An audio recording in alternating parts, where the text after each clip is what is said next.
Thank you, Michael, and hello, everybody. I'm super excited to be here today to share our product vision and roadmap at Neo4j. The world is changing, and just in last 4 to 5 years, you have seen so many different things moving so fast. There was a pandemic that came, brought down the whole world. The supply chains across the world are getting more and more dense, and as that is changing, the whole world is becoming more complex, and your data within your organizations reflects how your physical world looks.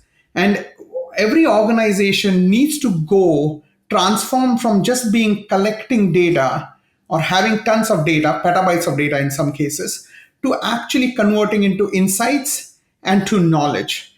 And at Neo4j, our goal is to go ahead and deliver a platform that enables organizations to build knowledge graphs. Knowledge graphs transform your data into your graphs to your knowledge graphs based on relationships and the context that you have within your entities. Now, take an example of transactions graph. So if you have a transaction and all the related context of that transactions within the same infrastructure, you can easily identify anomalies. You can figure out fraud detection. You can do various other use cases based on those transactions. Similarly, if you had a consumer graph, you can do better segmentation. You can do better analysis of your purchase patterns of your customers. You can give better recommendations. Similarly, digital twins. So we have supply chain graphs that our customers are building, and they basically allow organizations to go ahead and do check on supply chain resiliency. What happens if a particular vendor goes out of business somewhere? What is the impact of that onto the overall supply chain? So things like these are possible once you start building your knowledge graphs on top of Neo4j. So today I want to talk about, there are three main trends we are seeing at Neo4j that are going to impact all of our developers across the globe.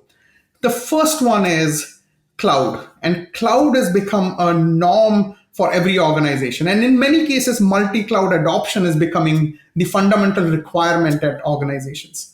The second is many of these use cases I talked about, whether it's based on transaction graph, whether you're talking about supply chain graphs or parts graphs and all of these or many of these require transactional and analytical workloads to be run together. And we'll talk about how we are enabling various use cases, our investments in these areas. And then finally, there is no conversation I've had in past couple of months with any organization that did not include GenAI and LLMs. Forget that, including my Uber driver the other day wanted to talk about ChatGPT and how excited he is about ChatGPT. So we see the adoption of generative AI technologies becoming more and more critical within the organizations. So when you look at those three broad trends, our vision, our goal at Neo4j is to provide you with an cloud native graph database and analytics platform that enables you to have cross cloud use cases, which is super easy to use and enables various artificial intelligence use cases within your organizations, primarily for all of you, all our audience in the developer community, but also expanding to data analysts and data scientists. Our core theme is basically to have 5 seconds to sign up. We want you to be able to get 5 minutes to wow with your data in Neo4j, and then 5 days to value. We want you to be able to have an end-to-end experience on a single use case done within 5 days. And we consider this into 4 key buckets of investments. First is building the best graph database and analytics platform in the world with the trusted fundamentals around scalability, security, governance, and compliance. The second bucket is cloud first. We want to make sure the database is built for cloud. 80 to 90% of our customers right now are deploying their databases in cloud, whether it's self-managed or whether it's fully managed by Neo4j. It is becoming the norm now. And so we want to make sure we have the cloud native integrations. It's a fully managed database, so you don't have to worry about operations, including starting with a free database that all of you can get started today with. The second is ease of use. I said 5 seconds to sign up, for 5 minutes to wow. In the same realm, we want to simplify your adoption of the platform with simplified APIs and enhanced developer tooling. And enabling AI use cases. This includes graph algorithms and more advanced algorithms that we are launching today. We're going to announce a few new cool things there. And then integration with GenAI stack and how we are enabling generative AI applications. And we'll talk more about that in the AI enabler pillar. So with that, let's jump into Neo4j Database. Neo4j 5.0 has been out for last year plus. We have made significant improvements in Neo4j 5 compared to 4. In some of the highest level, like what are the core capabilities? If you look at graph schema, I'm super excited about graph schema because now we have new constraints on nodes, relationships, properties, the unique relationship properties. Like there are various things we have added to put constraints on your graph so that now you can be sure about what data you're storing in them. Similarly, graph pattern matching is a whole capability. We have improved the expressivity of the graph navigation within the tooling and more powerful and performance syntax to navigate and traverse the graph. So that's one of the big investments that we have done. Similarly, call-in transaction for batch imports, incremental importer. We had provided tooling in previous version around one-time import, but now you have incremental importer at an ultra high speed that's available within the database. Similarly, backup and recovery. Now we have existing full backups can be updated with differential data now, and you can do point-in-time recovery of the database. And similarly, we have an ops manager available, which allows you to monitor your full deployment of Neo4j. So tons of improvements that we have made within Neo4j 5.0. So if you're on 4, absolutely look at 5 as a path to getting more and more value. But the two things I'm super excited about within the Neo4j 5 world is, of course, one is autonomous clustering and the significant improvements we have done to the clustering architecture with features and controls over infrastructure resources. It enables better scalability. It improves your updates of the whole environment, rolling updates. It gives you like full high availability use cases get enabled. And on Fabric side, which is composite database, or this is the other word that we call it with, the whole ability to go ahead and have sharded graphs or federated graphs. I've seen a lot of use cases in organizations where different departments may have different graphs. Like there is a team in a bank which is doing transactions and anomaly detection on graph transactions in the graph, which allows them to do fraud detection. And there may be a completely different one doing supply chain and supply chain graph. And now you want to merge both of them. Now with Fabric or composite database, you can query both graphs on top of using federated queries across them. Similarly, you can also take a single graph and start sharding it across multiple composite databases or databases. So this is all the capability that's available. And from Fabric, we've actually done testing, and we can literally linearly scale as you put more hardware behind it. And we want to improve more and more on this. Fabric is one of the biggest investments we will make in coming year. And few of the things that we are looking at is how do we automatically shard data for you? I know sharding in graphs is hard, but based on starting with some hints that you give, here are the shard keys or partition keys, we can actually go ahead and do automated sharding. We want to make sure the query interface for composite databases or Fabric, as well as our regular database, is absolutely consistent and all. So a lot of innovation coming in this in 2024 and beyond. And if you're interested in storing lots and lots of data in your graphs and automatic sharding, do reach out to us. This is one area we would love to get a lot of your feedback. So with that is the main investments that we have done in 5.0. But today I'm super excited to go ahead and announce 2 key capabilities that we are adding to our database. First one is parallel runtime. So historically, Neo4j every query ran on a single thread, and that means it was highly performant in most cases. But lots of times in analytical use cases where you do global queries, it's much better to go ahead and distribute the query in multiple threads across different cores And that way you can get much better performance. So to achieve that, parallel runtime is our solution, which will automatically take a query and distribute it across multiple cores.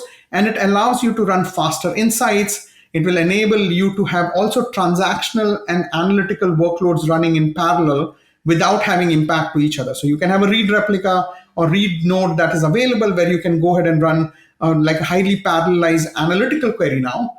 And that is enabled through our clustering that we talked about earlier. And when we have seen the testing, we again can linearly scale. If you add more and more cores to the machines, our queries performance actually improves significantly as the hardware improves. And so this is a great new capability that we've added. We are looking forward to hearing your feedback on that. The second big advancement that we have done is change data capture. So change data capture out of a database is one of the foundational things our customers have told us they need, because lots of times the graph database or the graph that you're building is not the only thing in the whole ecosystem in your environment. So you may want to go ahead and take the changes in the graph and take an action on it. For example, if once some node gets updated, you want to take that change event and then go ahead and make an update into a completely different database, move it into a data warehouse, or make a real-time decision on top of it and send a notification to the customer. In all of those cases, change data capture becomes a foundational requirement for that. And CDC capability on Neo4j is going to make all of that pretty easy. Now you can actually run in two modes, like full, where all information on a node or relationship is sent if there is a change, or differential mode, where only the information that changed is sent to you. So now you can build complex applications on top of the change data capture, or actually change streams that are coming out of the Neo4j database. Super excited about this. And more importantly, this automatically integrates with our Kafka connector. So all the developers who use Kafka every day in your environment, and I'm sure there's no organization I have seen that doesn't use Kafka for some use case or other, we give out-of-box integration on that. And of course, if you're using Confluent, which is a fully managed Kafka offering in cloud, we natively integrate with that too. So you can use many, many different options for here.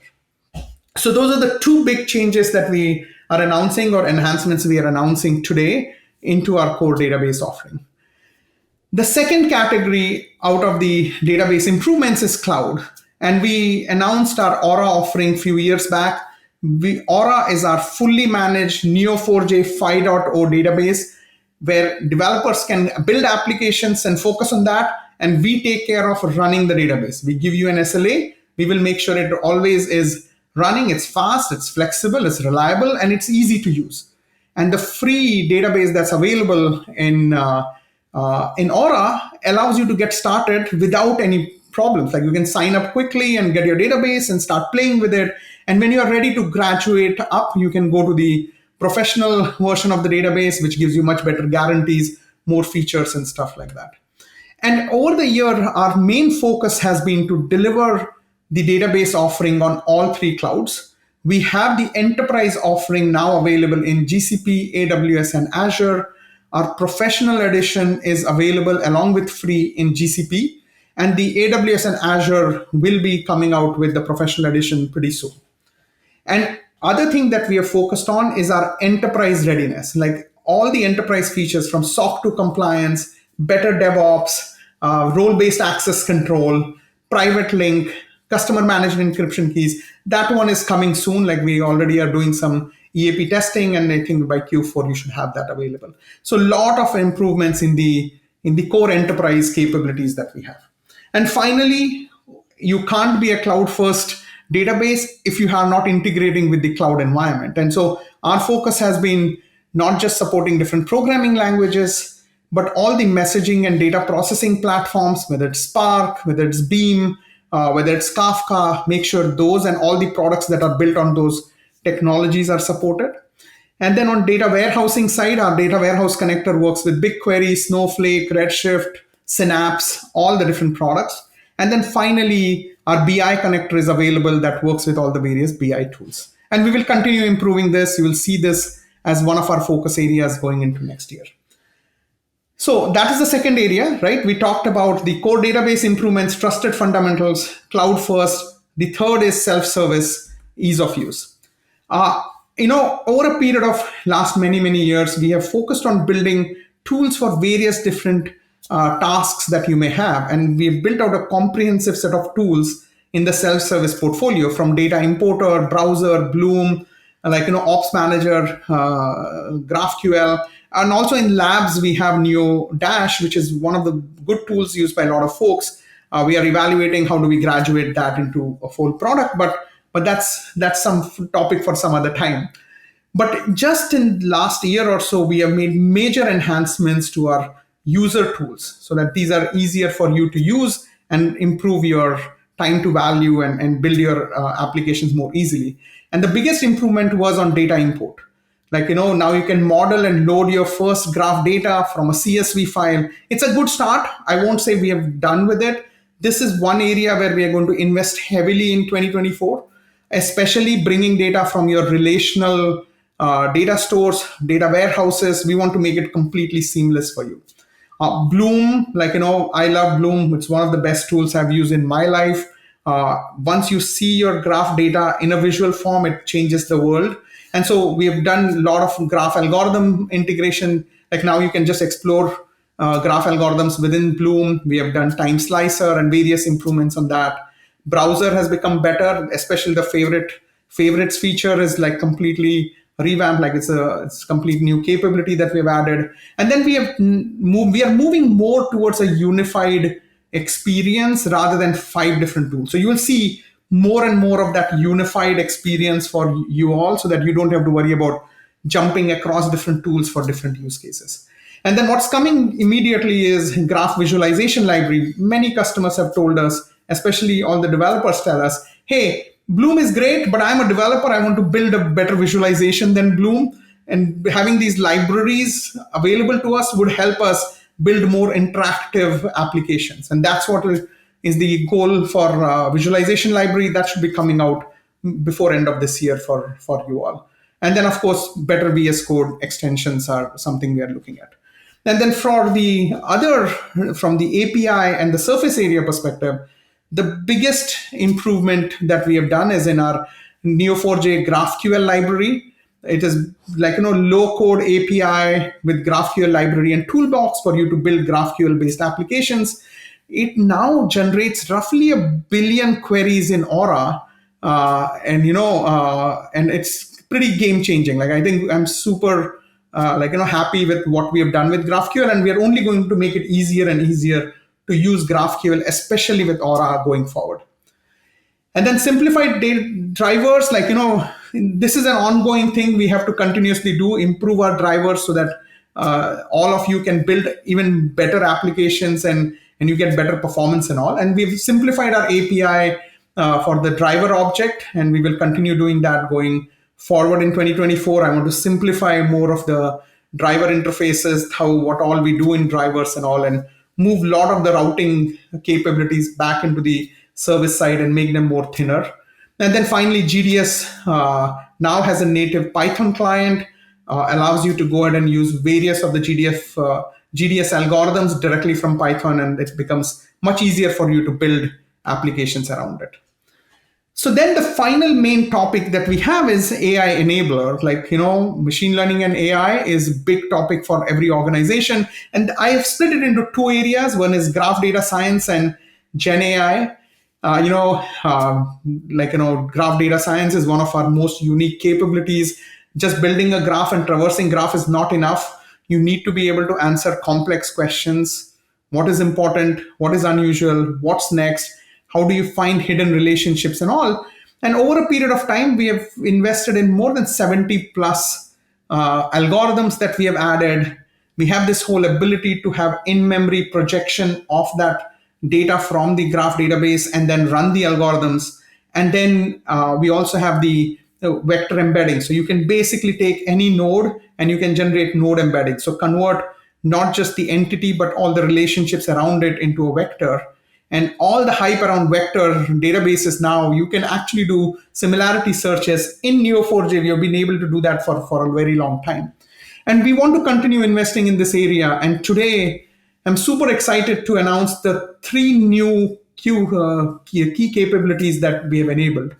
Number one, longest path algorithm. So it allows you to identify critical paths within your graphs. Especially think about supply chain or network routing. If you want to understand how your critical paths are, how do you protect them, how do you go ahead and make sure they're resilient, this is exactly the algorithm that you can use. The second is a topological sort algorithm. So if you want to understand what your dependencies and dependency chains look like, that's exactly the algorithm you can use. Again, it's super relevant in supply chain graphs, inventory or parts graphs, resource allocation, build management, anything where you have a lot of multi-level dependencies. This is a great algorithm to go ahead and use. And finally, the most exciting thing for me, and this is the first milestone in the journey towards knowledge graph embeddings. So basically, you can now identify missing relationships based on knowledge graph embeddings. We have also called, I think in past, basically we had node embeddings, and this can be relationship embeddings or knowledge graph embeddings. And this has various different use cases. But what you can do now today as a developer is, let's say you build a graph, you can export the graph using Python client, and then you can go ahead and train knowledge graph embeddings model using PyKeen or PyTorch or different options that are available in the market. And then you can import those embeddings back into the graph using Neo4j. And then basically you can create candidate relationships based on that. And then finally you can identify what are the missing connections that are there and fill the graph. So then your knowledge graph becomes much, much stronger and complete. Now, of course, this is milestone one. As I said, we are working on various things in this enhancement here. We are looking at what would a Python runtime look like within the database environment itself, so that you can run the whole PyKeen-based model within the database over a period of time. We are evaluating how does an ephemeral model look there rather than having to run the machine all the time. Why can't I just take the runtime, execute it dynamically, and finish it off? And a lot more innovation coming in this phase, but super excited that we are now able to launch all of those three capabilities for all of you. And finally, as I said, there's no conversation that completes without talking about GenAI. GenAI or large language models are amazing piece of technology. They were built for generating content. And so that also means it has few set of problems. It can generate content, but when the data is sparse, and especially in enterprises where data is going to be sparse on any topic, you don't have World Wide Web data, which these models were trained on. You have what you have within your environment about the products and the parts and the supply chain that you have. It's always going to have limited amount of data. And exactly in that environment, large language models, one, don't have that domain knowledge that you have. And even if it had it, it will start hallucinating or generating more and more incorrect answers. And so what is it good at? If you compare it to a parrot, it learns random sentences from random people, talks like a person, occasionally speaks absolute nonsense. There are great examples of this on internet if you want to go find out, but it's not as cute as a parrot. So it's really interesting. So how do you use this technology? How do you get the full potential of generative AI? We fundamentally believe that is through combining the knowledge, fact, and context that's a knowledge graph. And when you add it with the large language model for language, statistics, and creativity, so language skills and math skills. And I always say this, when you combine these two, that's where the real magic is going to happen. And large language models with Neo4j, we have a lot of examples of this. You can use it to take unstructured data and convert it into a knowledge graph. And we have different patterns for this. Or you can actually take a knowledge graph that you have created and then use natural language experiences like a chatbot experience on top of it. With that, Neo4j, we have been doing a lot of innovation in this space. One of the first things we have launched is our vector search and storage capability. Now you can take any unstructured data, use an embeddings API, convert it into an embedding, store it as an attribute inside the Neo4j database. And once you do that, you can now do similarity searches. And where is it great? Now you can do explicit searches, which is like traversal. Here is the user, Sudhir. He has bought this product. That's an explicit relationship, or implicit similarity searches in a single application. And this is what we call RAG, which is a retrieval augmented generation, wherein you use natural language capability of LLM, but you build an application with explicit and implicit relationships, with generating prompts, generating embeddings if required, and running a cipher query or running a vector search on top of it. In addition to that, we have done a lot of enhancements in integrations with different cloud provider embedding APIs and LLMs. We have done integration with LangChain and Llama Index, which are the two leading GenAI frameworks. And then we recently also launched GenAI DevStack, which is Docker plus Neo4j plus LangChain plus Ollama as a one single unit from Docker desktop. With one click, you can download and start using it. So that's the key thing. If I recap, tons of innovation coming from us, and you will see the same kind of a rigor and a lot more coming out in 2024. But parallel runtime, change data capture, two of the most exciting things on the core database side. Lots of stuff in cloud first as well as ease of use. But on AI enablement side, you have knowledge graph embeddings, long path algorithms, topological sort algorithms, and vector searches are now available for unstructured data in the graph. With that, I would love for all of you to go try out the new capabilities directly in a fully managed Aura database. We have a free version of the database. Please go ahead, try these capabilities out. Let us know your feedback. And I want to thank you all for an amazing time here with you all. And then I hope you get a chance to attend a lot of other sessions and learn a lot more about what everybody else is doing with graphs in every organization. Thank you.